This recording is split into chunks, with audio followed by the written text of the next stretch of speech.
Stark Publishing presents The 7 P's of Publishing Success by Mark Leslie Lefebvre. Read by the author. Dedication. This one goes out to the P's I left behind. Yes, that's meant to be an earworm. Author's note. The audiobook version of the 7 P's of Publishing Success differs slightly from the text version of the same book. Every once in a while, in the print book I may refer to a chapter you've read.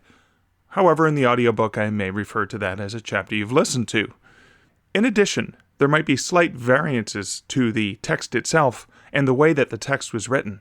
As the author, I felt a little bit of creative liberty in doing that. My apologies to anyone attempting to listen to this book using WhisperSync. Introduction. From 3 P's to 7. When I first started traveling around the world and speaking to authors about writing and publishing success for Kobo Writing Life, I came up with what I called the 3 P's of self-publishing success. They were patience, practice, and persistence.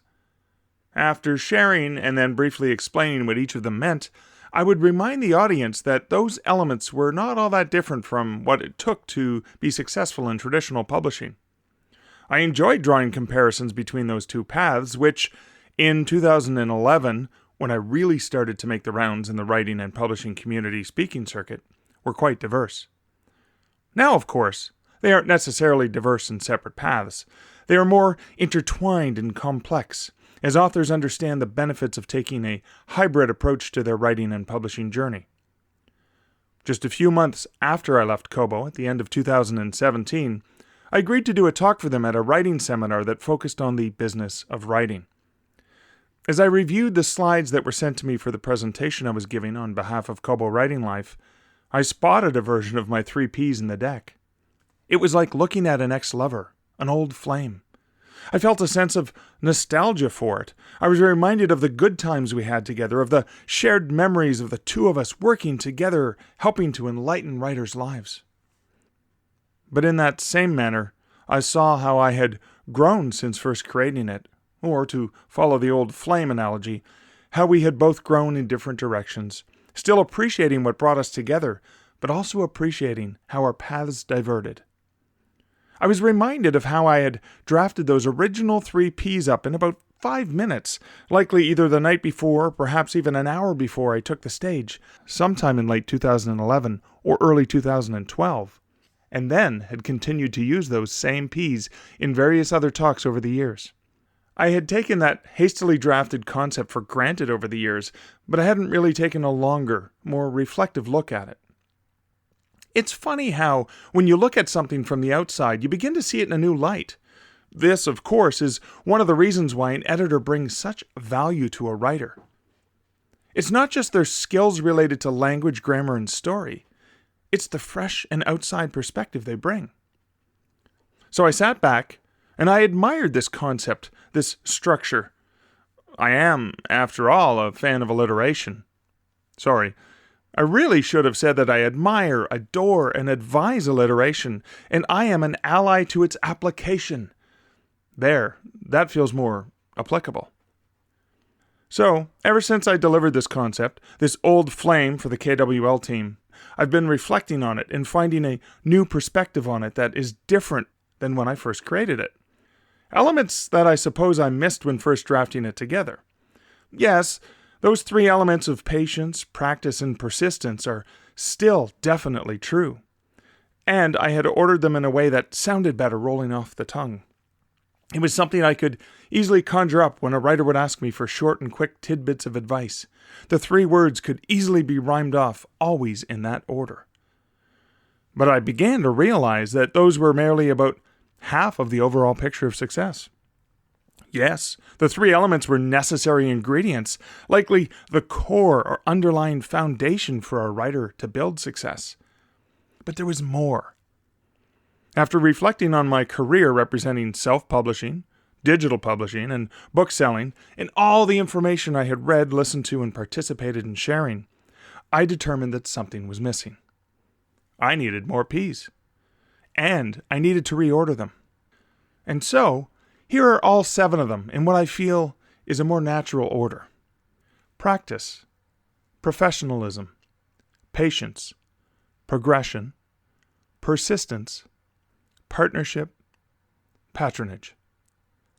There's even a bonus P thrown in there for good measure, promotion. Within each element, I will share stories from both my own experience as well as examples from writers I know and whose own journeys I have followed over the years to help illustrate each P. I hope you get as much benefit out of them as I received from the process of reflecting upon and outlining the value of each. But that's enough introductory chatter. Let's get into the very first P. Practice.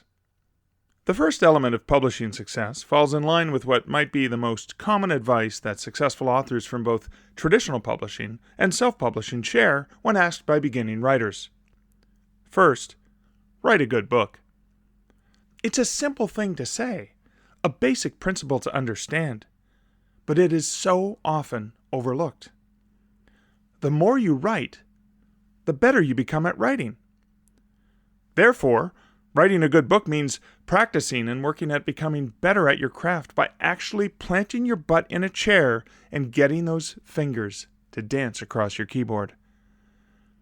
Malcolm Gladwell brought the concept of 10,000 hours to popular culture several years ago. He argued that studies revealed how it would take approximately 10,000 hours of actually performing or practicing a skill in order to become a master of it. There are all kinds of counterarguments to Gladwell's assumptions, including the task itself, the basic initial skill, and whether or not a person is willing to learn or relearn something that they thought that they knew. I addressed that a bit further in the chapter on progression, but for now let's go back to that simple premise. The more you write, the better you become at it.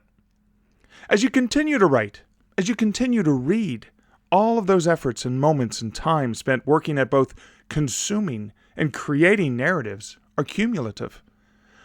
Today, when you sit down to write, you are that much more experienced than you were when you sat down to do it yesterday. But the difference over months and years might be a bit easier to see. Because if you have practiced and continued to exercise those writing muscles, you are a better writer today than you were when you first started. If, like me, you still have early writing efforts kicking around in a drawer or file folder, go and take a look at them and compare them with the things you're writing today. Perhaps these are your very first attempts at writing a story, or maybe they're essays or stories you wrote as part of elementary school assignments. Take a look at how your writing has grown, changed, and developed as you have matured as a writer, as you have practiced and gotten better as a writer. The more you write, the more you exercise those writing muscles, or, in other words, the more you practice applying all of those elements of grammar and style, character and setting, descriptions, dialogue, and plot that you uniquely combine to create your distinct writer voice. And the more you tone those muscles, the more natural all of those elements of writing are employed each time that you sit down to write. The key is to make it a habit. You need to write every day. I was going to end that last sentence with, if possible, merely to acknowledge that there will be some days where you get no writing done.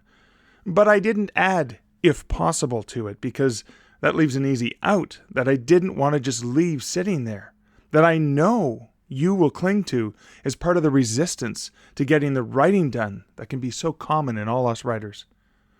Writing needs to be a regular habit for you. It needs to be something that you do regularly, like brushing your teeth or showering. And, oh yes, those are part of another element of writing success that I'll get to in the next chapter. Writing is an essential part of you and who you are.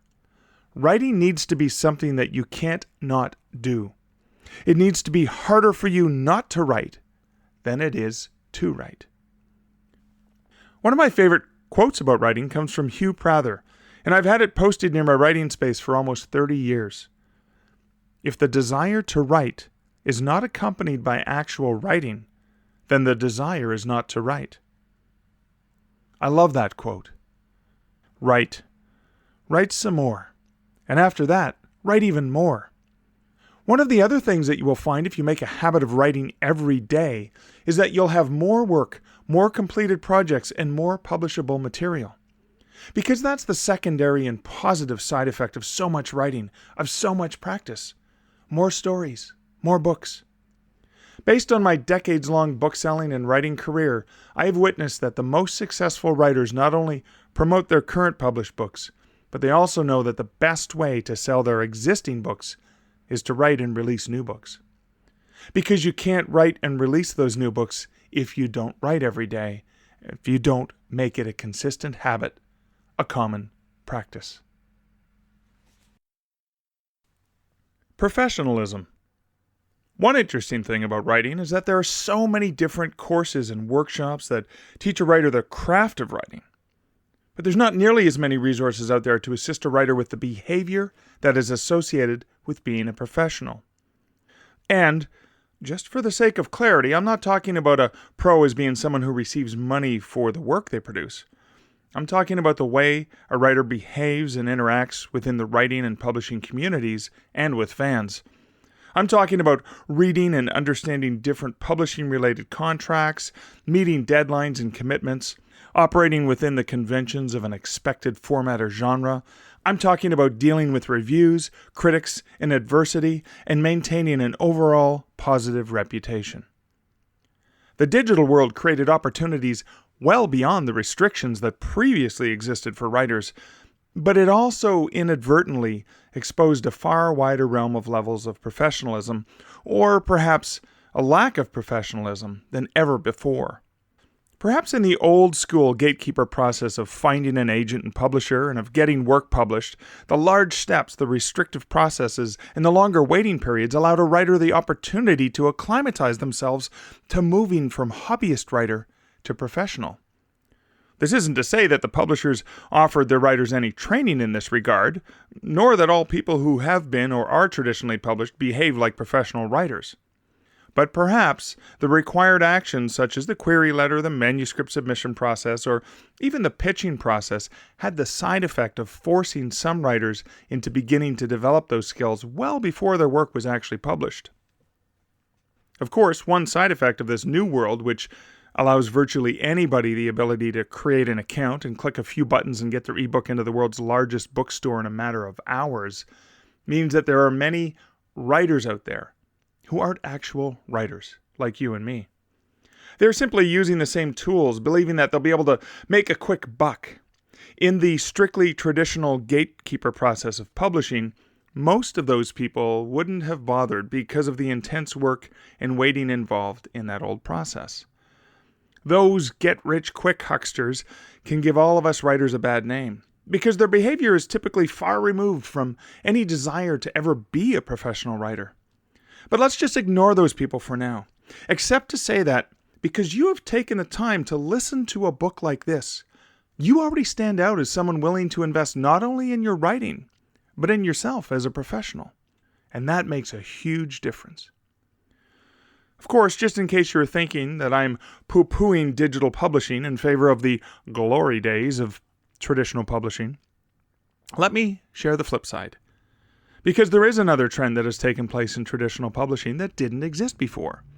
There was a time, long ago, where a writer could simply live like a hermit, pound out words on their typewriters, mail that manuscript to their editor or agent, and sit back letting the system take care of the distribution and sales of their work. They never had to appear in public, nor did they even have to behave in a professional manner. The same gatekeepers that held back the floodgates of submitted manuscripts also protected some of their published writers from ever being revealed as awkward introverts who weren't skilled at interacting well with others. They also served nicely in terms of keeping the public unaware of which authors were just plain jerks. Those days are gone. Even if you traditionally publish, your job isn't done once you hand your manuscript over. One of the criteria publishers pay attention to for the writers that they contract is their presence, their engagement in social media, and their professionalism.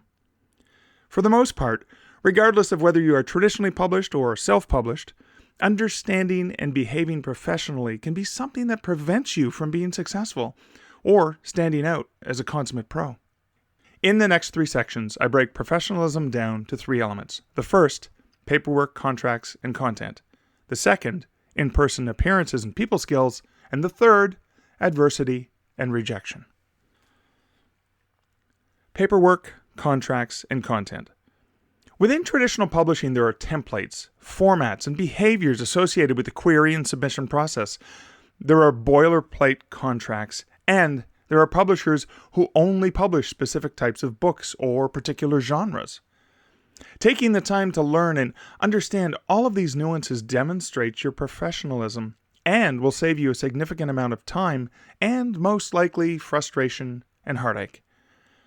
Getting a contract from a publisher can be an exciting thing, but understanding that the contract is a negotiation and thus something that is negotiable is an important element of protecting your long-term intellectual property, or IP. Publishers will, of course, set out a contract that gives them everything they could ever possibly want, even if they don't plan on exploiting all those rights. It's okay to have a respectful discussion about some of the clauses that might be detrimental to you and your work. A book that I strongly recommend writers read is Deal Breakers by Christine Catherine Rush. I didn't discover the book until I had already signed my first contract with Dundurn for one of my nonfiction ghost story titles. Having worked in the book industry for years and understanding a bit about what I was doing, I'd already made a few requests to their standard boilerplate contract that I was unwilling to sign. But when it was time to sign the contract for the next book, having just finished reading Rush's Deal Breakers, I found 12 more clauses that I asked them to change. The publisher responded by either removing or revising 10 of the 12 clauses that I had an issue with. The 2 remaining ones I had asked to change were long shots and weren't make or break for me, so I was quite satisfied with the result. And now they have a unique contract template for me and for my books with them going forward. All thanks to the advice from Christine Catherine Rush. And here's what I learned from that. If you don't ask, you definitely don't receive. And there's no harm in asking, unless of course you ask in an unprofessional manner. When I wrote back to Dundurn, I was courteous and respectful. I didn't write a letter decrying they were blood-sucking scavengers and that I refused to sign until they removed that list of clauses. I outlined my hesitation at signing, and where applicable, I explained my reasoning for each request.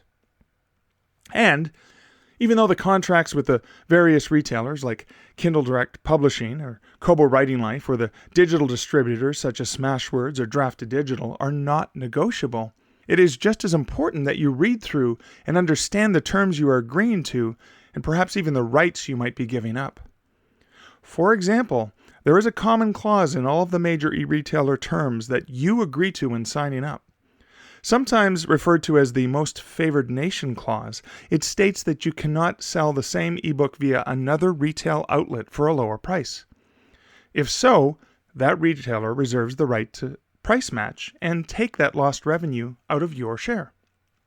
Amazon is perhaps the only retailer that regularly and aggressively responds to violations of this term, but you should double-check the terms you signed up for at Kindle, Kobo, Apple, and the other retailers and distributors you are using, and you'll see that they all have some language to that effect.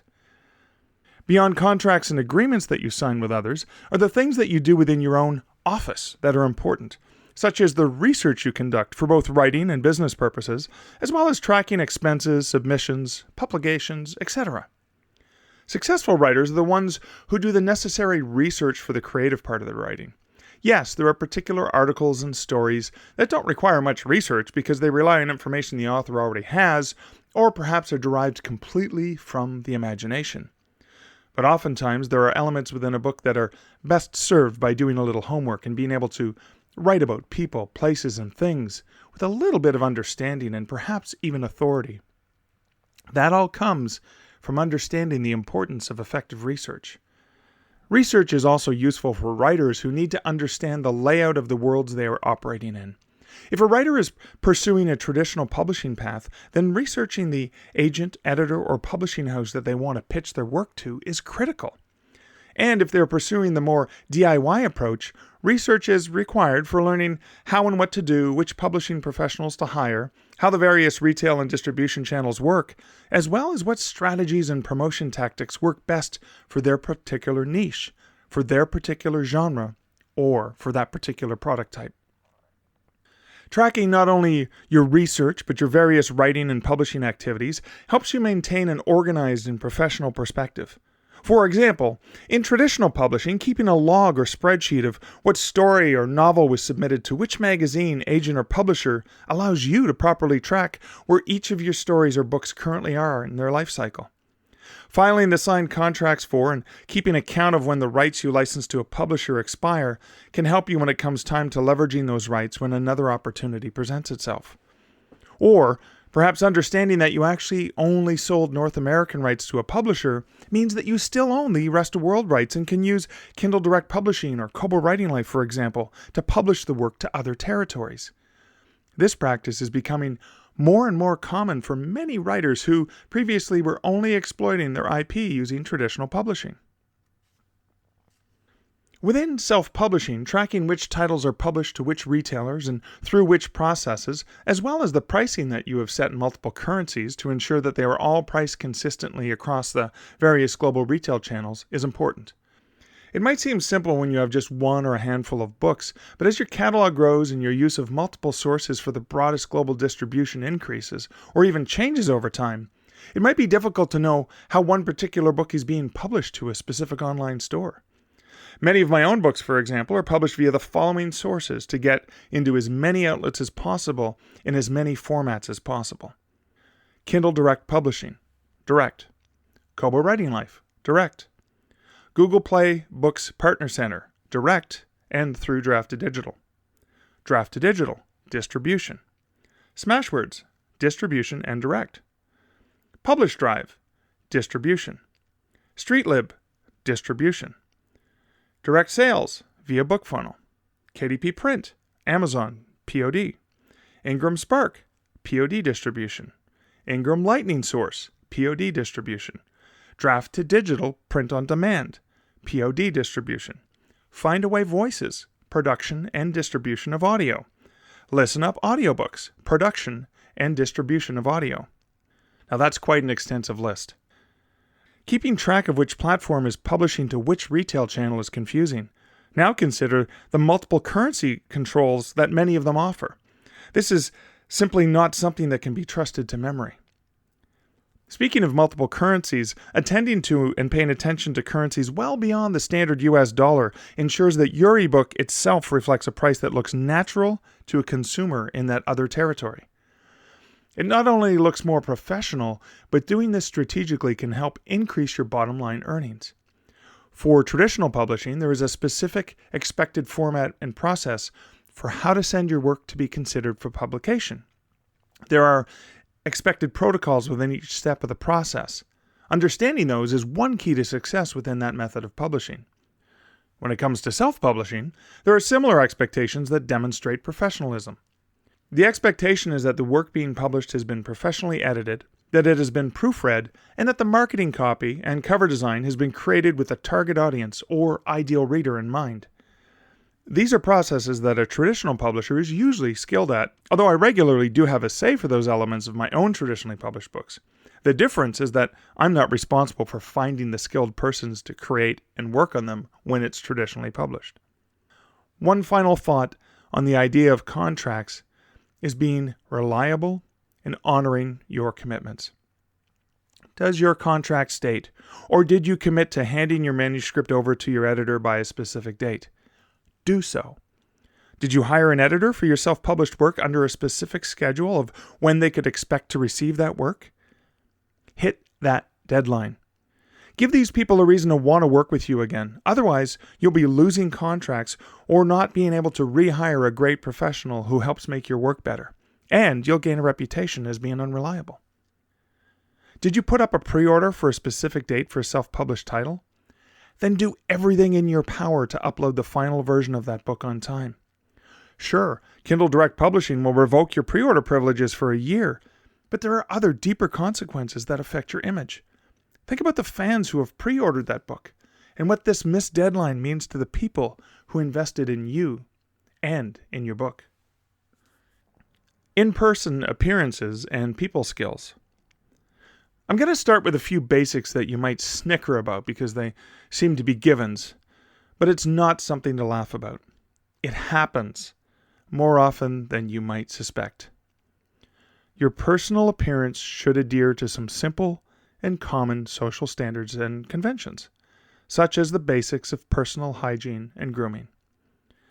Yes, many writers are introverts and are perhaps more comfortable sitting in seclusion in pajamas or underwear they haven't changed for days, or they relish in being eclectic and reclusive and unique in their appearance. Eclectic and specific author branding is fine. As part of my own horror and ghost story writer brand, I make appearances with a life-size skeleton named Barnaby Bones, and I typically wear dark clothes that feature skulls. But there's being eclectic and making a decided effort to appear with a specifically curated brand, and there's basic hygiene that should have to go without being said. Sadly, I've seen it all too often that I feel it needs to be stated. Bathe or shower. Tidy your hair. Brush your teeth. Wear clean clothes. This works well whether you're meeting with agents, editors, retail representatives, other writers, or readers. And while your outward appearance and the smell you project can have a detrimental impact upon your professionalism, so too can the manner by which you conduct yourself either in public or online. Simply, don't be a jerk. Treat other people with respect, and whether it is through in-person discussions, email communications, or even comments left on various social media channels, conduct yourself with professionalism and grace. There are far too many stories of authors behaving badly. You don't want to be considered one of them. Think about someone that you met who is crass, rude, vulgar, and unpleasant. Someone who had nothing but negative things to say or hostile reactions to virtually any stimulus. Is that a person you enjoy interacting with? Is that someone you would want to invest time, energy, or, as a reader perhaps, invest your hard-earned money in? Don't be that person. It's not just useful in your role as a writer, but it's also something of value for life in general. You never know when the person in front of you at the grocery store, for example, could be a reader or a potential reader. Or the random person sitting on the bus or plane beside you might be another writer or work for a publisher or retailer you're interested in fostering a relationship with. People are more likely to share their negative impression of someone than to pass along praise. So, it's really easy to make a bad impression and far more difficult to make a positive one. As a bookseller and retail representative, I can tell you that I have gone out of my way to promote, push, and share titles from authors whose behavior either towards me or my witnessing of the way they treated others is professional, courteous, and respectful. And on the flip side, I have purposely ignored, deleted messages from, and even actively shared warnings to colleagues about those I have dealt with who are difficult, disrespectful, and unprofessional. Which one of those would you rather be seen as by a bookseller, by an editor, by a reader? No matter how people interact with you or who they are, your behavior, actions, and the things you say should respect professionalism. You never know who is watching. Or, more aptly, assume that everyone is watching all the time and behave accordingly. Adversity and rejection. Rejection comes in many ways to writers. In traditional publishing, it usually comes in the response to a submission. But in self-publishing, and even in traditional publishing, rejection can come in the form of negative reviews. One thing to consider, and something I learned from fellow author Carrie Flanagan, was that the work was not rejected. It most likely was merely something that was not right for that editor at that time, or in the case of a negative review, that the reader wasn't the ideal target audience for that writing. Carrie doesn't even like to use the word rejection. She feels that it's too harsh and carries far too many negative connotations. But regardless, the truth is that you are not being personally rejected. Your writing is. That specific book, that specific story, or that specific article is being rejected. And it is usually because there's a mismatch between the writer and the reader. Common advice for authors is to never read the reviews of their books on sites like Goodreads or Amazon. It is good advice, and responding to reviews in any way, even if what you believe is a positive way, can easily be misinterpreted as you being a defensive author with thin skin. But sometimes, if a writer learns how to accept or handle rejection or negative reviews, they can use that to further develop either their writing or their business practices. I'll share two examples from my own experience, one from traditional publishing and another from self-publishing. Early in my writing submission days, my desire was to have one of my horror stories appear in the respected and award-winning Northern Frights anthology series, edited by Don Hutchison. Year after year, I would submit stories to Don, and year after year, he would reject the stories, often writing a line or two about what it was about the story that didn't work for him. Don is a brilliant editor. He could, quite effectively, in just one or two sentences, point out something that a good developmental editor often helps a writer turn a good story into an excellent one. So, I often reflected upon Don's comments and applied them in a revision to the story, and often I ended up selling that story to another editor after following Don's advice. Years later, and the first time I met Don at a book launch event in Toronto, he recognized my name, and the first thing he said to me was, "Ah yes, Mark Leslie. I remember your stories. I'm sorry we never connected on any of them." "Please don't be sorry," I replied. "In fact, Don, I wanted to thank you, because the comments you wrote back helped me revise and sell those stories to other markets. Your rejections have actually helped me improve my writing and helped my career as a writer." I'm pretty sure that Don's impression of me improved upon that encounter.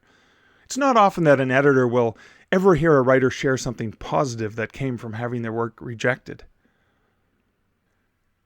Many years ago, I created a digital chapbook of a couple of previously published short stories about snowmen that were often well received and adored by readers.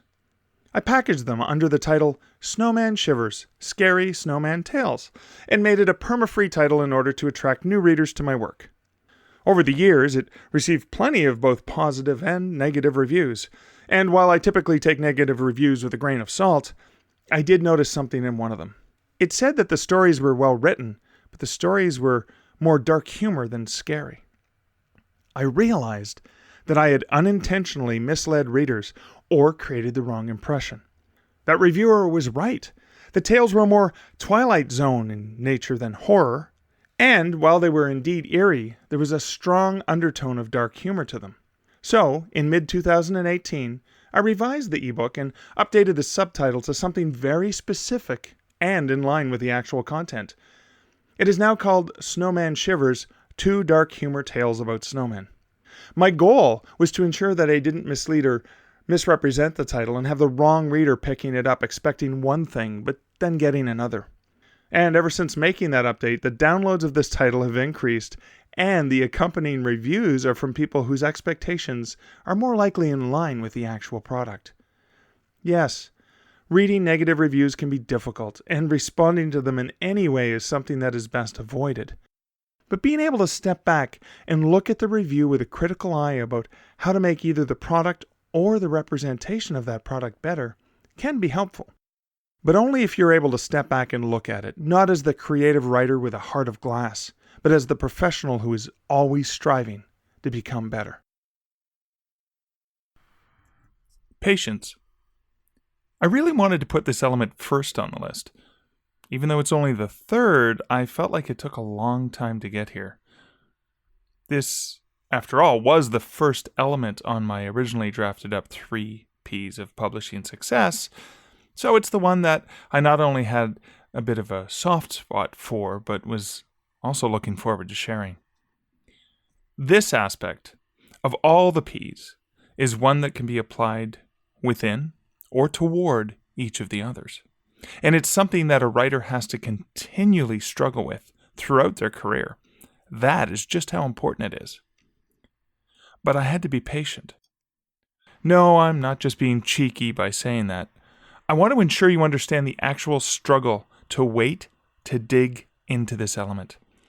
It was important that I first established 2 of the foundational aspects of practice and professionalism, because I think that patience is discussed in a more meaningful way once those things were conveyed.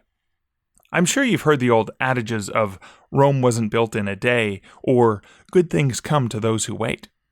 Perhaps you are also familiar with the Stanford marshmallow experiment led by Walter Mischel in the late 1960s and early 1970s that found a correlation between children who were able to delay gratification typically displayed higher SAT scores, educational achievement, and other life measures. That study, of course, was later reconducted multiple times over the years to demonstrate a multitude of other factors that could sway the results, such as the child's trust in the experimenter or socioeconomic factors. But it still revealed that there are those who are able to delay gratification and those whose tolerance for that was minimal. So I'm not going to push on that particular experiment to support a correlation between patience and success, but I will argue that being able to wait for a long-term outcome perhaps makes it easier on a person.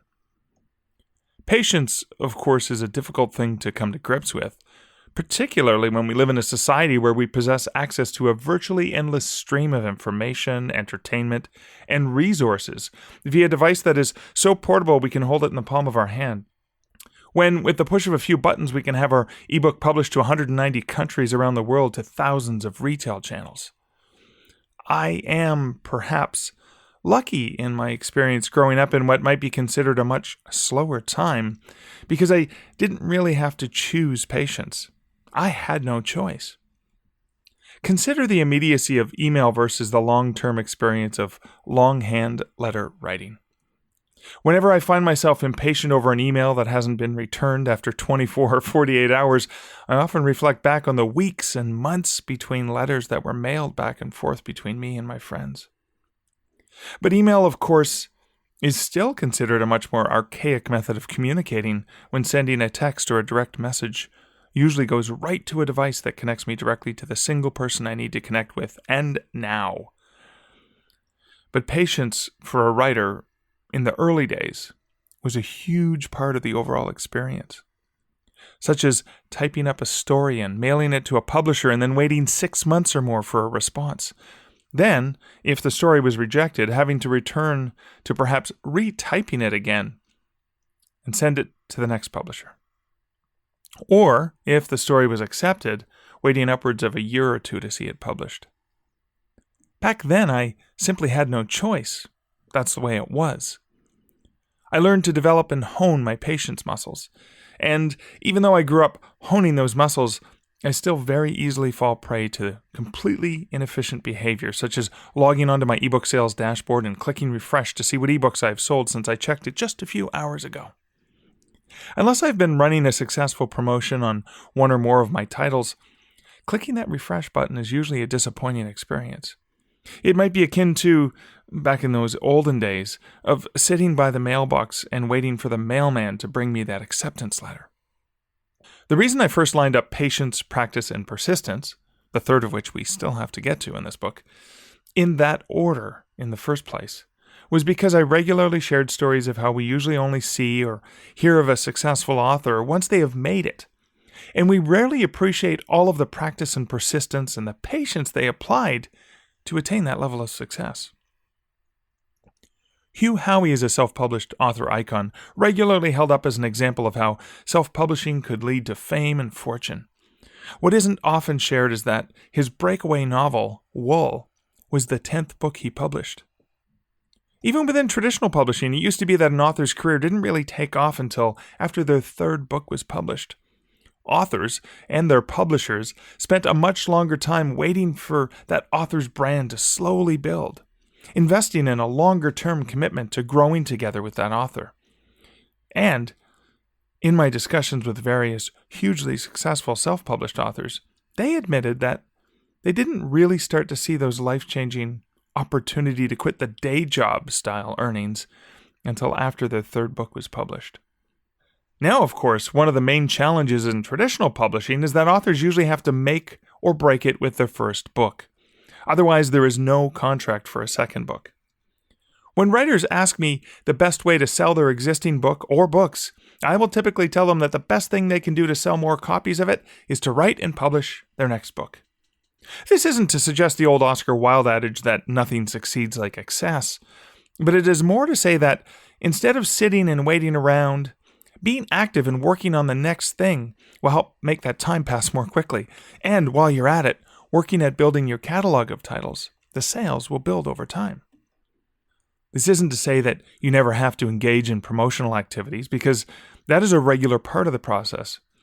Those often result in sales spikes and waves of higher volume. And it's not often that running a single promotion is going to have a lasting impact, but the combined effort of multiple promotions spaced out over a longer time period can have a lasting and positive impact. But stepping back and planning out a long-term strategy for use of these types of promotions, rather than randomly throwing at targets on the fly, requires a great deal of commitment and patience. And on the flip side, I would also argue that lack of patience most definitely contributes to limiting an author's success. When I was working for Kobo, and my goal was to attract authors to publish their work to Kobo's catalog via Kobo Writing Life, I kept running into a situation that was as common as the persistent sound of coughs, sniffles, and throat clearing in a quiet assembly of a large group of people. It was quite prevalent during a time early in the boom of self-publishing that's regularly referred to as the Kindle Gold Rush. An author, having already had success at Amazon, found out about Kobo, set up their titles on the platform, and then sat and watched their sales dashboard, waiting for the magic to happen. When nothing happened, even after repeatedly hitting the refresh button, they got frustrated. Often, after less than a month, they would declare Kobo a dead or useless platform and then delist or unpublish their books and go back to being exclusive to Amazon via Kindle Direct Publishing's Select option. One of the things they failed to see was that on platforms like Kobo, iBooks, and some of the other retailers, it took a little longer for the visibility and algorithms to kick in. It often took running a promotion or even including links to retailers beyond Amazon in order to start to gain some momentum with customers there. For most authors, getting any traction on Kobo could take months, typically somewhere in the 6 to 9 month time period.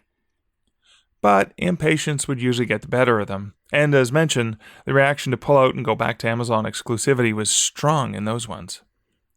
Of course, when things weren't going as rockingly with their sales on Amazon, after another 90-day tour of duty in KDP Select, they might relist or republish their work to give it another go.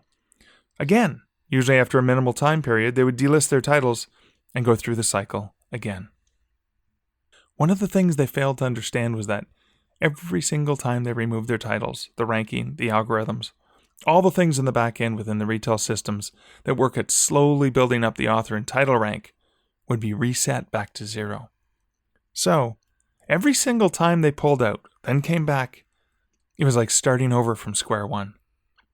This is not even to mention, of course, the perspective this gives the retailer about that author's level of professionalism as a publisher. The lack of patience, lack of willingness to give it a little time to slowly build their brand and presence on other retailers led to a self-fulfilling prophecy that I believe will hurt them in the long run if it hasn't already hurt them. Because before I left Kobo, one of the things I continued to hear from authors with whom I had, a year or two earlier, shared this type of advice with, would return and show me the sales charts that indicated the slow but positive direction their Kobo sales had taken, but only after staying the course for a longer period of time. For some authors, it was just a few months, but for most, it was 6 to 9 months before the sales curve started to trend in a decidedly positive direction. 6 to 9 months can seem like an eternity when you're sitting and staring at the sales dashboard like a dog that spends the entire day staring at an empty food dish and waiting for their human to come home and fill that dish. As Tom Petty sang, the waiting was the hardest part. Wouldn't that time be much better spent investing in writing the next book? Which is one of the reasons why the original 3 Ps of patience, practice, and persistence worked so nicely together. Not giving up, continuing to work at your craft, and becoming a better writer and producing new material not only gave you a larger catalog of titles to sell, but it made the time seem to pass in a different way, and thus expending energy on being patient was reduced. Progression. There are 2 main types of progression to explore here. The first is related to the craft of writing, and the second is about progression within the industry. Progression in your craft. In the first of the Ps, we looked at the importance of practice, of continuing to write every day if possible, with the goal of using that to become better. But, even though it's stated, and for some assumed, The reason for practice isn't just the matter-of-fact more words on the page that result from it. It's the other thing that happens when a person continues to work at something. It is progression, improvement, even if it is by imperceptible wins. Though progression is the natural byproduct of practice, it is important to split it into its own unique element. That is how important it is. Because just doing the same thing over and over without improving upon and continually learning is just doing the same thing over and over. If, to use a crude example, you don't understand the basics of grammar, you might continue to use the word your, Y-O-U-R, in the incorrect context when you mean to write your, Y-O-U''R-E, as in you are, in more sentences rather than learning and improving. You're never going to improve versus you're never going to improve. That is where working with an excellent editor can help. They can help you find patterns of habits in your writing that you don't notice, and which might be almost invisible to you, but which can be off-putting for a reader, perhaps even kicking them out of the narrative you're trying to lead them through. And yes, even the best writers still have well-formed habits and word pattern choices that can be jarring. To consider this, because it is often easier to see it in someone else than in yourself, think of a friend or an acquaintance you know who regularly peppers their everyday speech with a colorful word or phrase. Maybe it's the F word and its variations, typically just adding ing to the word, that they liberally sprinkle into their talk as an adjective and an adverb. So much that, after a short discussion with them, you'd have enough money to buy yourself a coffee or perhaps a more expensive alcohol-based drink, which could come in handy in terms of helping you deal with the excessive and repetitive F-bombs. Or perhaps it's the insertion of the extraneous and unnecessary word like in speech.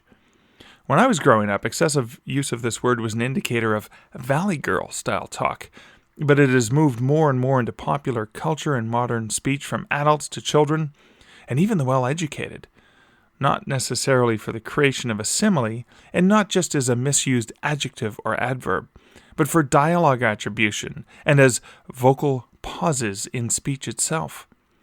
Taking a nickel from each use in some conversations could lead you with enough money to purchase an entire round of drinks, which we could all, really use in, certain circumstances, right? I used two examples because they can be jarring and easily recognizable, and are quite likely something you've experienced and can thus easily see or hear. In your writing, the patterns and overuse of some words are likely to be subtler, but a good editor can usually help you detect them and hunt them down with an unforgiving and unrepentant red pen. Yes, writing and writing and writing some more is a fundamental key. But there's a quiet and often unstated, or perhaps understated, additional element to all that practice that comes with it.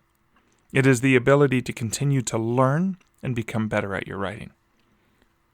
I think that the openness to learning, no matter how practiced, skilled, or proficient a person is an essential key.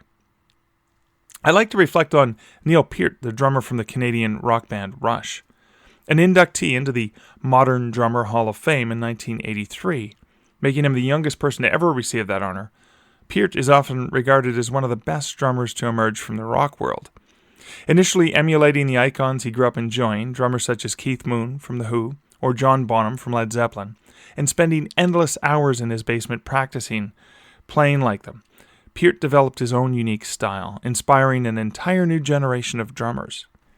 And yet, despite all the accolades, awards, and honors, and having played drums for 30 years, in 1995, he stopped to relearn how to play drums under the tutelage of Freddie Gruber, a legendary jazz drummer and teacher. In a 2017 article in Music Radar, Peart is quoted as saying that Gruber helped him loosen up his playing. That's what his coaching was all about, Peart said. He was all physical, not musical. He's not that kind of teacher who teaches you to play the drums. He teaches you how to dance on the drums. But that wasn't enough. In 2007, he continued to be a student, wanting to refine his skills and be able to do big band-style drumming in honor of the legendary Buddy Rich, so studied and relearned drum timing techniques with Peter Erskine. regardless of how good he was, of how respected and successful he was, Peart never stopped learning or relearning the craft he loved so well.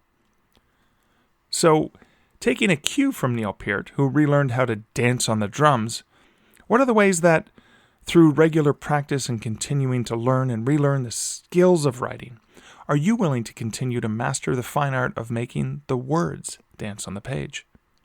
A free weekly resource that I find extremely beneficial towards continuing to relearn and focus on refining and honing my own writing craft is the podcast Writing Excuses, which is hosted by authors Dan Wells, Brandon Sanderson, Mary Robinette Cowell, and Howard Taylor.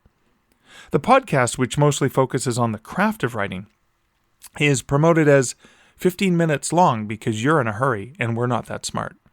It is meant to be digested in a format that can be enjoyed even on the shortest of commutes or while performing some other daily chores, such as doing the dishes or walking the dog. Even if the podcast ever stops producing new episodes, there are, as of this writing, 13 seasons of incredible free backlist material that you can learn from. Progression in the business. If progression with the craft of writing itself is the foundation upon which you create a pathway to success, progression in understanding the business of writing and publishing allows you to build a structure that fits in with the current architectural trends. The business of writing and publishing evolves. A little more than a decade ago, ebooks weren't really a thing. Digital publishing involved print on demand, POD. There were no easy paths to self-publishing via Kindle, Kobo, and the other ebook platforms. The Kindle and Kindle Direct Publishing didn't exist until 2007. Smashwords, the world's first major ebook distribution platform, wasn't founded until 2008. If today you are considering your publishing and self-publishing options, you haven't learned all that has changed and has been made available to writers since 2007, then you would still be only looking at the old way of doing things. Your paths would, for the most part, be to either work at finding an agent and or publisher to sell your book, or paying a ridiculous amount of money to a vanity publishing outfit to have the book self-published using POD technology. I know that is a bit of an exaggerated example, but I wanted to use it to illustrate a point. Just as you, as a writer, are constantly changing, growing, and evolving, so too is the business of writing and the business of publishing. I've been working in the book-selling, writing, and publishing profession since 1992, and I've witnessed some dramatic shifts. But as much as I already have experience and information and insights, I am still, every single day, reading and listening to and watching developments in our industry. And I'm focusing not just on self-publishing, but also on traditional publishing, because both are constantly changing and evolving. Around the time that the Kindle and digital publishing was emerging, New York Times bestselling author Kevin J. Anderson, a writer of about 50 books with millions of copies in print, started to detect a shift in the industry, and gathered together with his wife, fellow author Rebecca Mista, and friends David Farland, Eric Flint, and Brandon Sanderson, to discuss the changes and to help teach one another the new elements from the publishing landscape so they could better navigate those changes. Those meetings eventually became Superstars Writing Seminars, where Anderson, the aforementioned colleagues, and James A. Owen come together every year at a gathering in Colorado Springs, Colorado, not just to teach the business of writing and publishing to between 100 and 200 writers in a very intimate and interactive setting, but to also continue to learn about the industry themselves. Anderson and his colleagues aren't just teaching, but they are continuing to learn. If you can look at a group of writers who have millions of copies of their books in print, are published in multiple languages, and been on the New York Times bestseller lists too many times to count, and yet recognize the importance of continuing to learn, then there are, indeed, things you and I can continue to also progress within our own learning. Persistence. Let's start by pausing to look at a proverb that you're likely familiar with. It has been traced back to a teacher's manual written by American educator Thomas H. Palmer in 1840 and a song popularized by William Edward Hickson in 1836. It's a lesson you should heed. Try again. If at first you don't succeed, try again. Then your courage should appear, For if you will persevere, you will conquer. Never fear. Try again. Once or twice, though you should fail, try again. If you would at last prevail, try again. If we strive, 'tis no disgrace, though we do not win the race. What should you do in that case? Try again. If you find your task is hard, try again. Time will bring you your reward. Try again. All that other folk can do, why, with patience should not you? Only keep this rule in view. Try again. It is indeed a lesson you should heed. I included the full lyrics not just because I find them inspiring, but because the pattern of the full set illustrates another important element. While most people are familiar with or recall the most well-known first few lines from the phrase, written almost 200 years ago, there's a lot more to it than just the bits that remain in popular use. The same is true for the behind-the-scenes work and the persistence involved in success. People only see the end result, the tip of the iceberg, as it were, and not all the behind-the-scenes work. I spent a good portion of the past 20 years working in the IT sector of the book industry, managing the database for Canada's largest book retailer, importing data feeds from publishers, as well as working at Rakuten Kobo, Canada's answer to Kindle. Those environments exposed me to strong elements of high-tech and startup culture, as well as agile development, where the mantra for success is to fail fast and fail often. But it's not a new concept. I think about all the many failures that go towards putting on a play for public performance. The actor standing there, missing their cue, a blank look on their face before shouting out, "Line!" Many mistakes happen, many failures, many errors happen along the way. It's part of the process of putting on a show. When I was in university, I was actively involved with the theater company there. For the hundreds of plays that I worked on during my time there, I saw many of them from the audition and first reading phase, through the scene practices, the costume fitting, the set building, the lighting blocking, the sound cues, the seemingly endless train of rehearsal after rehearsal, until finally, after months of work, the full dress rehearsal, and then opening night. The audience, of course, only saw the final show after it was all put together and after most of the errors and messy bits had been tidied up. One main difference between theater and writing and publishing is that most of that prior to opening night work happens within the realm of the mind and the page, and instead of a large crew of actors and backstage folks, there's usually the writer, one or more editors, perhaps some mentors, advisors, coaches, or other professionals, sometimes a publisher in their crew, some first readers, and maybe an entire cast of voices in various stages of the writer's mind, filling them with self-doubt. Again, the end result is the published work. And occasionally, the end result is the huge success that only the outside world sees. The outside world would never see the work that went into it, nor do they see the multiple failures, the false starts, and retries that happen along the way. Because I cut my teeth in writing back before self-publishing was even a viable option, I was trained in the art of persistence as I typed up and packaged my stories and mailed them off to publishers. I remember reading statistics that it took an average of 13 submissions of a story to different magazines before receiving an acceptance. And in the tracking that I did for my stories over the years, I found that estimation was pretty accurate. Yeah, sometimes I would sell a story on my first submission, but often it took a half dozen submissions before I made a sale. And occasionally, 20 or more times of sending the story, getting a rejection, then doing it all over again. The average, I found, was in the 12 to 13 range.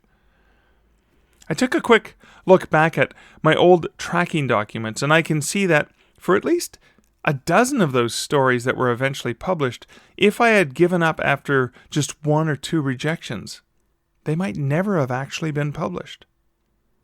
There were only perhaps half a dozen tales that were accepted at the first place I had submitted to.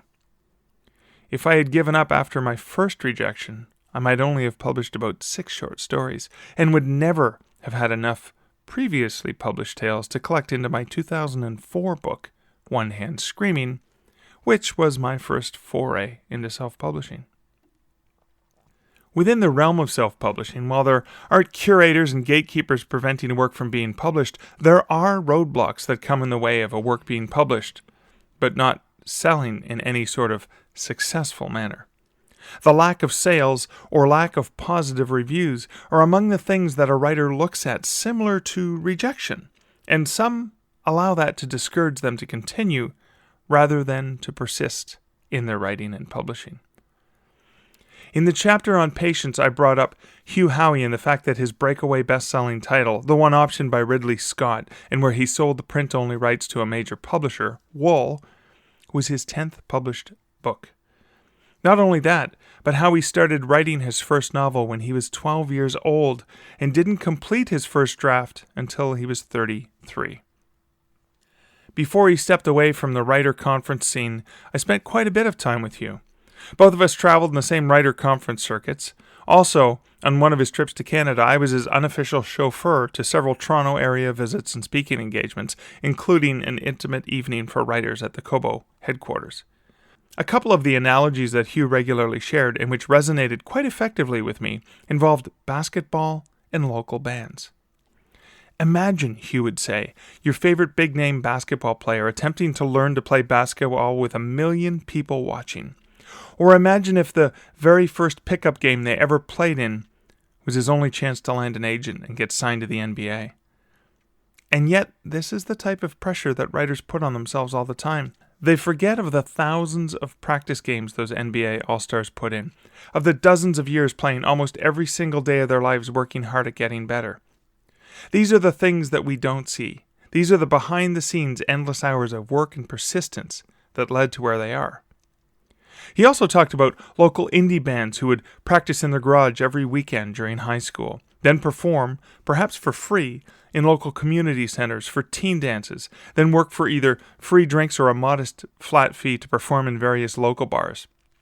All the while busting their butts, practicing, and working hard, without seeing any sort of profit or big break.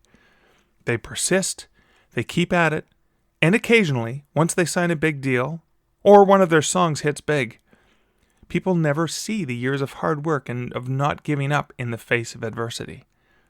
They only hear the number 1 single. I really like those analogies because they are a reminder of how the success we see comes after a long string of hard work and never giving up. What if Hugh had given up after his first or even his second book?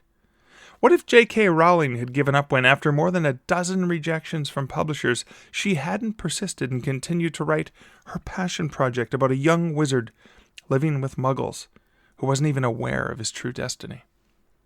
It is impossible to live without failing at something unless you live so cautiously that you might as well not have lived at all, Rowling says. In which case, you fail by default. Bella Andre, who has been a hard-working mid-list writer producing books with a traditional publisher, received a huge slap in the face when her editor informed her that the next 3 books she had planned centered around the Sullivan family she was so keen on writing were not accepted. With no contract, she could have given up. But she didn't. She worked hard, she persisted. She brought in an 8-figure income from her writing, and, similar to Howey, signed a record-breaking print-only deal that allowed her to keep her digital book rights.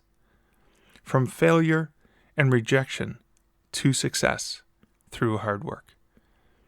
If you just keep at it, Andre says, work long hours and pay close attention, magic will happen when you least expect it.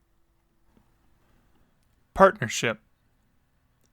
Writing is, of course, a solo activity, or at least a mostly solo activity.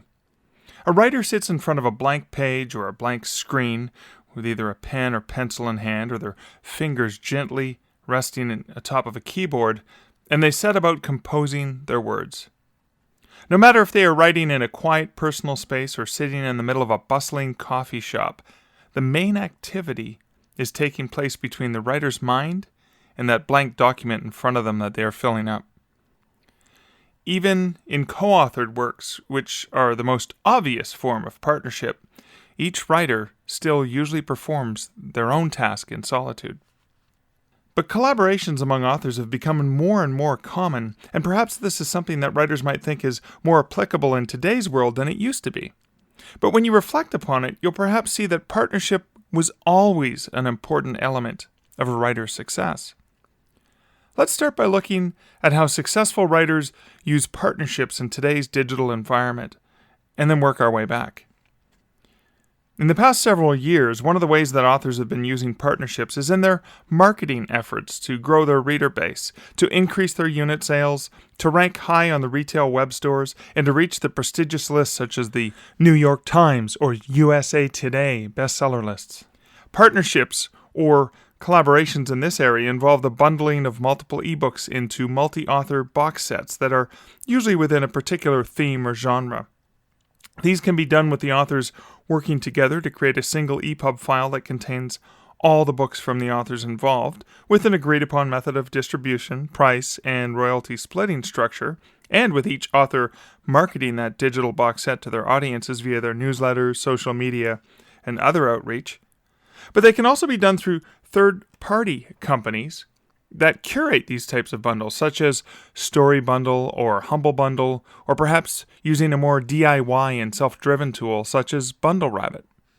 Collaboration and partnership don't have to be as structured, nor involve longer-term commitments. Virtual communities are places where an author can dip in and out, where they can ask questions or offer advice, suggestions, or share their own experiences. They have become a popular way that authors collaborate today.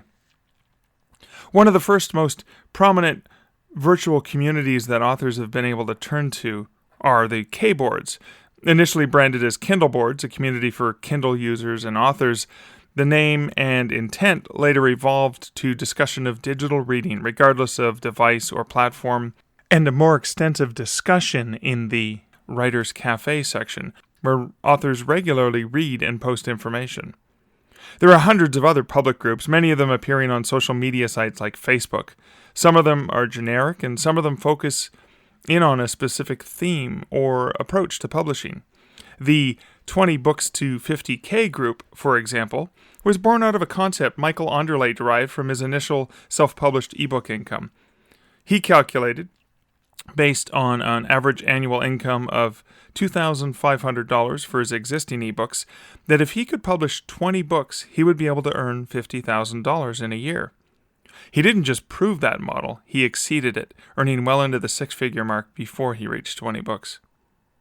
The Author Support Network is a more generic group that isn't tied to a specific methodology of publishing, and was created by Marie Force as a place for indie, traditional, and hybrid authors to share information and ideas in a supportive, nurturing environment. Similar to the 20 Books group, it is meant to be a supportive community where authors can learn, share, and grow, as well as support one another. The International Indie Author was created by and is overseen by Mark Williams, who is regularly acknowledged as one of the foremost authorities on global publishing as it relates to indie authors. It is a unique group in that, unlike so many others, it isn't centered on Amazon and sales in the US and the UK. Instead, the focus is on markets well outside the Western markets, and the information shared here and via the New Publishing Standard e-magazine website, a collaboration between Mark Williams and Antonio Tombolini, reminds authors that publishing does not happen in isolation and takes a very global and holistic approach to information and perspective sharing. Other, longer-term and more formalized partnerships would include the creation of branded groups such as the Jewels of Historical Romance. These 12 internationally best-selling authors have been banded together for years to combine their marketing efforts to their very similar target audiences in order to offer great monthly prizes and a Facebook salon where their readers can mix and mingle and talk about their favorite subject, and where they can combine their marketing dollars into the creation of branded materials for both their fan base as well as the retailers that they work with. When I was at Kobo, the Jewels sent me, and a few other folks at Kobo, a beautiful glass treasure box with an engraved plaque on it, filled with candy, and a note to hang on to it because there would be more candy coming. Every quarter or so, they would send a printed newsletter update that featured information about forthcoming titles from their dozen members, usually along with a treat package, a wonderfully brilliant bag of Hershey's Kisses that were branded as Kisses from the Jewels. The newsletter content was similar to the info packages that really good sales reps from publishing or distribution companies would send to retailers to remind them about some of the titles that bookstores should be ordering in, or, in the case of a digital retailer like Kobo, of the titles that they might want to consider in their new and forthcoming release merchandising campaigns. Partnerships don't need to be formalized by collaborative publishing activities or branded groups. One of the most amazing things about the rise of self-publishing and indie publishing communities in the past half-dozen years is just how willing most authors are to engage with other authors, ask questions of one another, and to openly share things that are working or not working for them. This underlying sense of community can be a real life preserver to an author who can, in today's world of choices and the fire hose of information, feel like they are getting into water that is well over their head. Of course, while the digital world has made it easier to connect with other writers, there are still similar groups through local libraries, bookstores, and community centers. In the mid-1980s, for example, long before the internet, and back when I was hammering out stories on an old Underwood typewriter, I remember struggling to find other writers to connect with in a remote mid-northern community of under 2,000 people. But even in that small population, I was able to find a writing group that met on a semi-regular basis. But even back then, and well prior to that, writers found success via other types of collaboration. These are the types of partnerships that are related to both the craft and business of writing. They involve working with an editor or a teacher to learn and hone the craft of writing. They involve working with an agent to help sell the work into the publishing market. They involve working collaboratively with a publisher's editorial and promotion staff. They involve interacting and engaging professionally with libraries, bookstores, and representatives from the various digital publishing platforms. All of these require elements of partnerships, of people working together collaboratively towards common goals that usually are about making your work better and then getting it into the hands of as many target readers as possible. And of course, the final element of partnership blends so naturally in with the next P on our list. It is the fundamental partnership that happens between the writer and the reader. Patronage.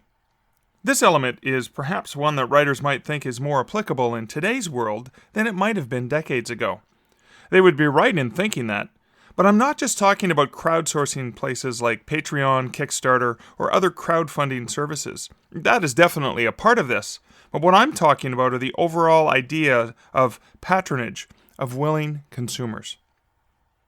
It was Kevin Kelly who first introduced the concept of 1,000 true fans in a 2008 essay.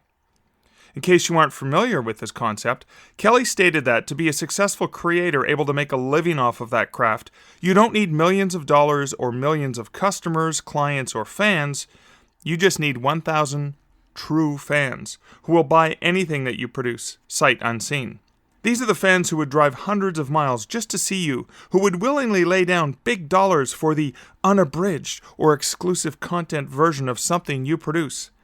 They will buy the print book, the ebook, and the audiobook version of your book. They are the die-hard or superfans. Kelly's concept brilliantly gets into the math, which many people overlook because they might have heard the concept but don't understand the details. And I talk about that more later in this section. But I'm getting a bit ahead of myself. Let's go back to the simple definition of the term patronage. Patronage, according to the Canadian Oxford Dictionary, is the support, promotion, or encouragement given by patrons. And while we're exploring terminology, that same source defines patron as a person who gives financial or other support to a person, cause, arts organization, work of art, etc. That's a great start for us to look at these three elements of patronage, starting with that last one first. Encouragement. A writer needs readers. It is a beautifully natural, symbiotic relationship that might even draw a comparison to the old thought experiment. If a tree falls in the forest and there is nobody there to hear it, does it make a sound? In this case, though, it might go something like this. If a writer writes a story and there is nobody there to read it, how does that writer make a living as a writer? That's right. Apart from the philosophical bent on this thought experiment, there's a transactional one. Therefore, when writing, a writer needs to keep in mind the target audience for their work.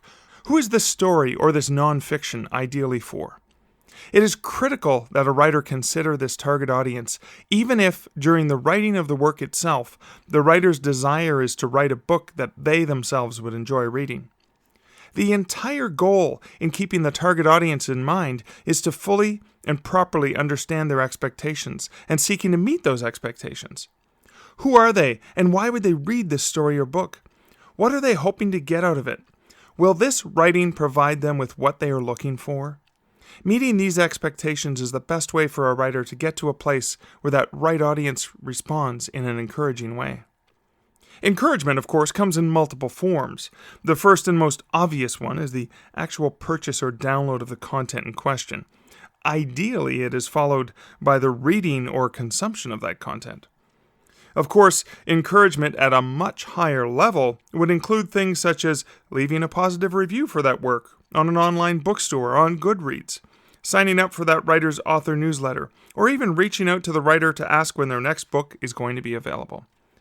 All of these elements, usually combined and mixed in different ways, provide the underlying external encouragement that helps to fuel a writer's progress. Promotion. Beyond merely reading and indicating that they are interested in reading more of a writer's work, of continuing to be a consumer of their work through things like leaving positive reviews or signing up for the author's newsletter, is the actual act of promoting a writer and their work. It's one thing to leave a positive review of a book. It's another to actively want to share their enthusiasm for it. Have you ever finished reading a book and loved it so much that you couldn't help but want to tell every single person you encountered how much enjoyment or value you got from it? How, having read it, you felt permanently altered? Have you ever finished a book and then had to stop yourself from forcefully putting it into the hands of every single one of your friends? Have you bought extra copies of a book just to gift it to other readers that you know would love it? That's the type of reader response I'm talking about, one that leads naturally to the organic desire in that reader to want to promote you and your book or books. For years, in my early days of bookselling, I would constantly keep stock of Richard Lehman's One Rainy Night in my store.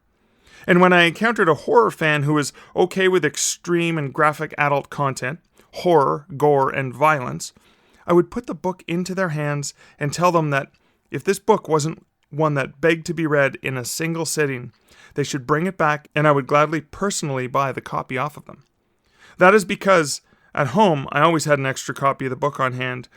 You see, with the right reader, I would loan a copy of the book to them, knowing full well that I was likely to never get that book back. And at the store, I never did get any of the books I loaned back, nor did I ever have a customer return to my store to do anything other than want to buy more books by Richard Lehman.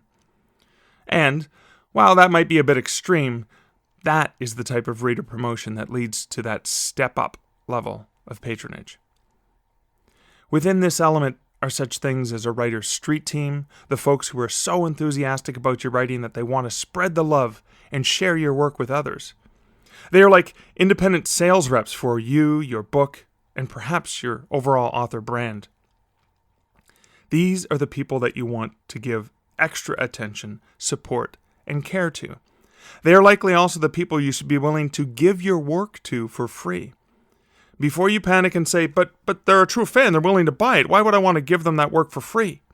Consider the fact that if they are that true of a fan, they'll end up helping to sell multiple copies of whatever book you gave them for free. Some of the core, true, and diehard fans will also end up purchasing the book they got for free, either just to show their love and support, or perhaps in order to gift a copy of it to someone they think will love it. Support. Apart from being willing to purchase, review, and be enthusiastic about your writing, are the fans who are willing to invest in you long term. Support, of course, begins with the reader being willing to provide cash for the product, but it can go further than a simple transaction per unit basis. Sometimes readers want to invest in an author in a way that helps ensure they continue to produce the content that they value. This is where crowdsourcing and funding opportunities such as Kickstarter, GoFundMe, or Patreon might come into play. Earlier, I mentioned Kevin Kelly's concept of 1,000 true fans, and I promised I would get into the math, because this is where the rubber hits the road. Kelly's concept starts with 1,000 fans, each willing to spend $100 a year and for which you make 100% margin. That is to get to $100,000 earnings per year. If your target income is $50,000, then that means 500 fans spending that much. Or if the margin you earn on a product is $50, then the fan base number changes to 2,000. If the margin or profit is $5, then that becomes 20,000 fans. I'm sure you can see now that to apply this for a writer changes some of the numbers. It's not always 1,000 fans, but the concept prevails. To use a personal example, I earn about $2 for every print book that my publisher Dundurn sells.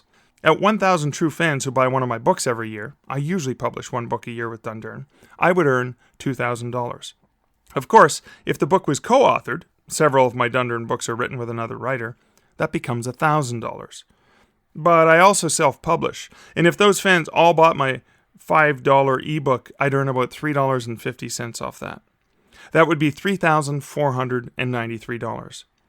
Add $2,000 and you have almost $5,500.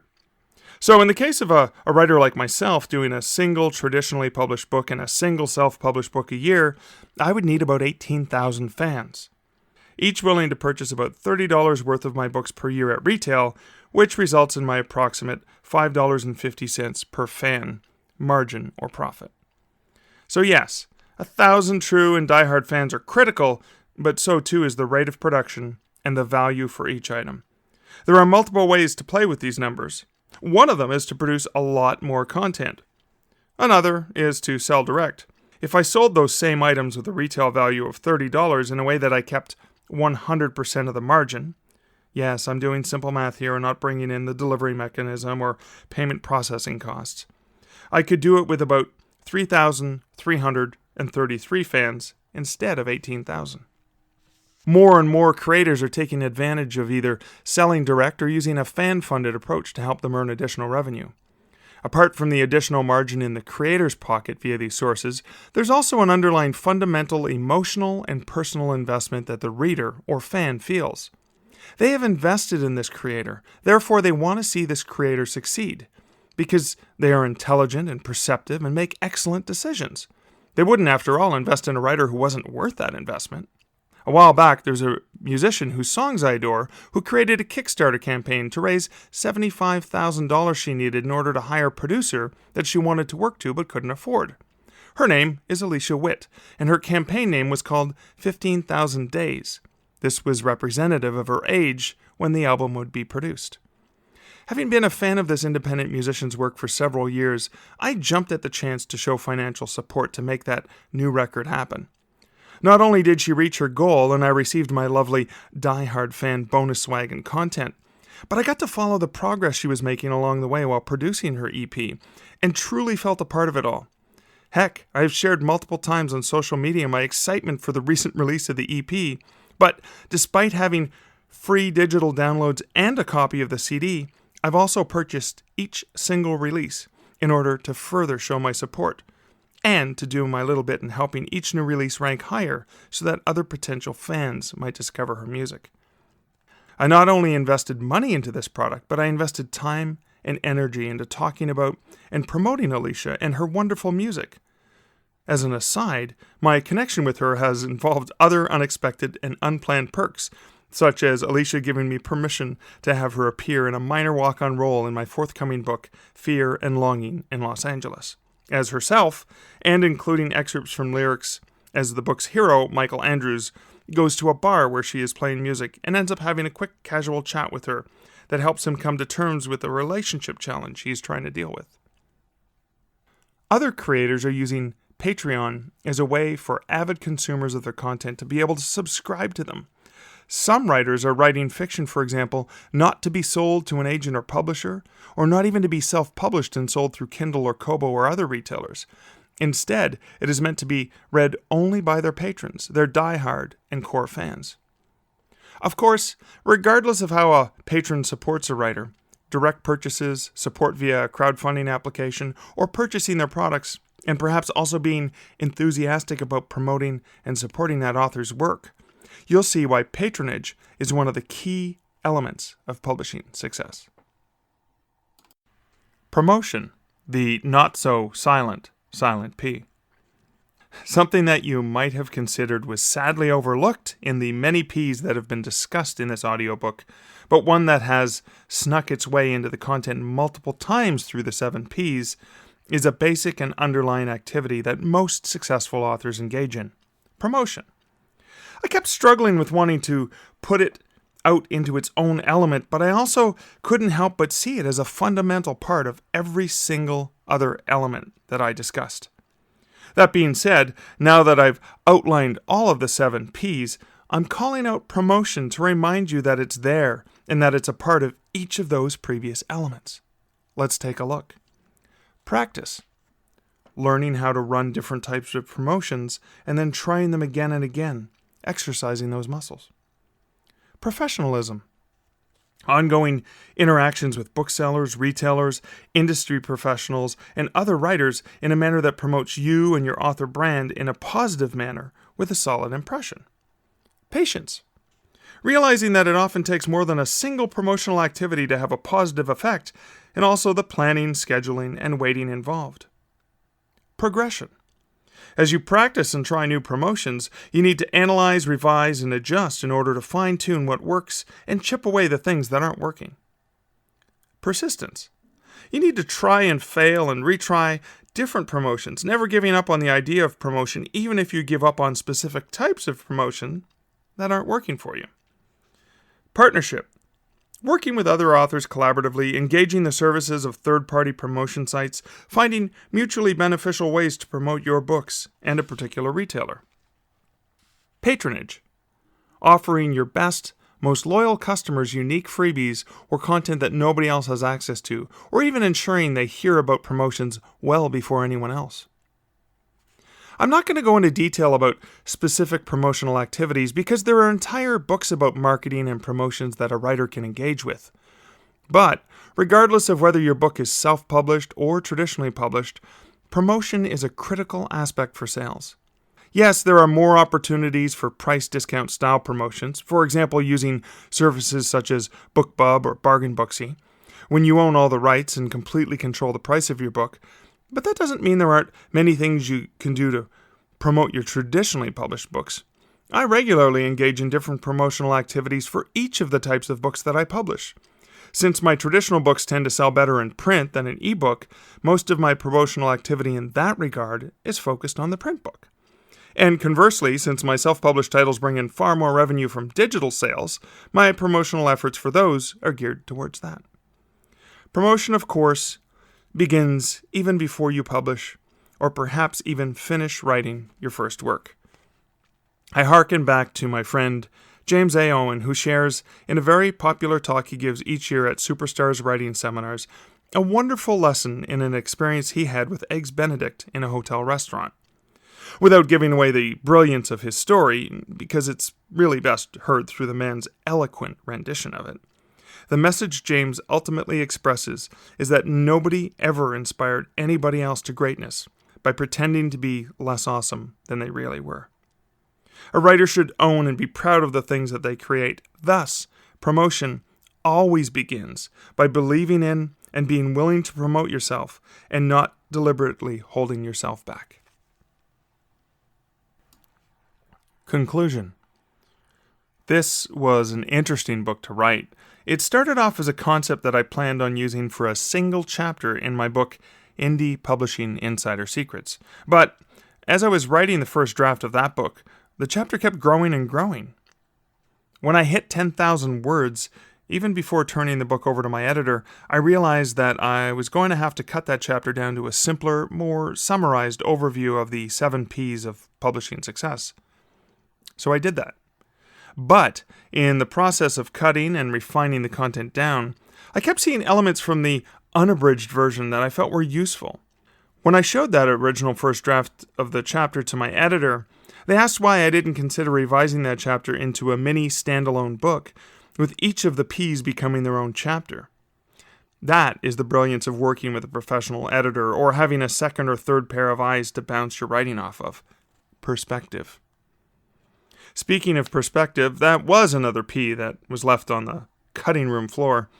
Perspective is important both internally as well as working with others so that you can learn from their perspective. It's an important element within the craft of writing, since a writer often has to consider perspective in every scene they create. But my editor called me out on my desire to keep adding P's as the resistance against ever finishing this project. So we decided that perspective might be another one of those mostly silent P's that would chug along and empower the big 7. More than once, my editor suggested cutting the P's down to 5 to make remembering them easier, in the same manner that the original 3 P's so easily rolled off my tongue. Perhaps it would make the package more portable, they said, not only playing upon the P theme, but inserting a little stab at my fondness for alliteration. I laughed and then started to rhyme off from a list of half a dozen other P's that, like perspective, I had already cut from the original draft. Purpose, prestige, practicality. Okay, my editor said, cutting me off. I get it. 7 is the magic number. Can you take a guess at what those other P's might be? The main reason I'm sharing this discussion about the format, the number, and the behind the creation of this short book is to illustrate the fact that the 7 P's are an artificial construction. That construction is designed to make some underlying principles a bit more memorable and perhaps digestible. It is something that many articles, books, and self-help gurus have used for years. Consider the 7 Habits of Highly Successful People, Covey. The 5 People You Meet in Heaven, Album. The 5th Discipline, Senge. The 7 Spiritual Laws of Success, Chopra. The 4-Hour Workweek, Ferris. The 48 Laws of Power, Green. Yes, I do believe in the principles for publishing success that you've just read. I've either personally experienced or witnessed other writers using them to carve out success in their writing careers. But I took those elements I believed in and purposely reconstructed and molded them into the 7 P's that are outlined in this text. Okay, maybe even the buy 7 and get 1 free P's, if you include promotion. My hope is that on your own writing and publishing path, you take the time to consider your relation and your position with respect to each of those elements, and how you might be able to readapt and prescribe them into your own plans for a most successful author journey. Resources. Here, I'm going to list some of the resources that I called out and mentioned earlier in this audiobook, or ones that I found helpful in my own writing and publishing journey. I could, for example, list 100 books that I found extremely useful, or the dozens of podcasts I regularly listen to, but I didn't want to create an exhaustive list. Instead, I wanted to create a place where you could at least get started. Here are some of the books that I found useful. $1 Million Professionalism for the Writer by Kevin J. Anderson and Rebecca Mista, Wordfire Press, 2014. Deal Breakers, Contract Terms Writers Should Avoid, Christine Catherine Rush, WMG Publishing, 2013. The Author's Guide to Ebook Bundling, Level Up Your Income with the Power of Bundling, by Chuck Heinzelman, Kaidala Publishing, 2016. On Writing, A Memoir of the Craft, by Stephen King, Scribner, 2000. Here are some podcasts that I regularly listen to and am inspired by. Writing Excuses, which you can find at writingexcuses.com. The Creative Pen, which you can find at thecreativepen.com, and that's pen with a double N. Stark Reflections on Writing and Publishing.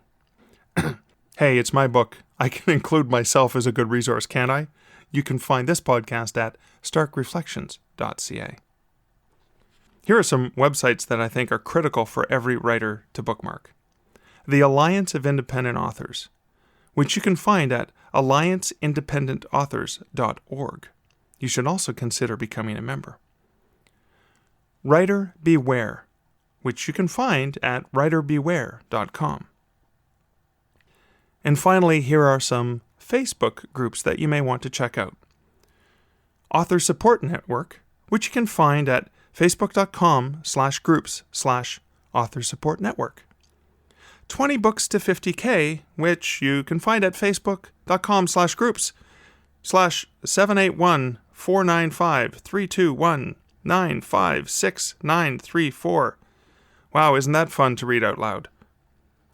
And finally, the International Indie Author, which you can find at facebook.com/4414691593727773. Yeah, another one that's so fun to read out. Wouldn't it be nicer to actually have a pretty name?